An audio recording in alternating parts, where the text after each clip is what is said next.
Hello guys, one of my turkey broke her wings. So I put a carton and a bandage. I hope she can recover from the injury. After 1 month, she broke her wings. I am now removing the bandage. I think the wings is already healed.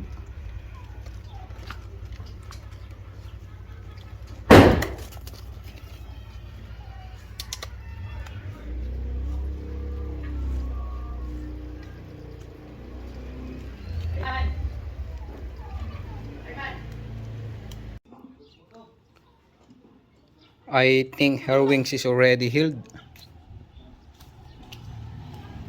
She can barely fly.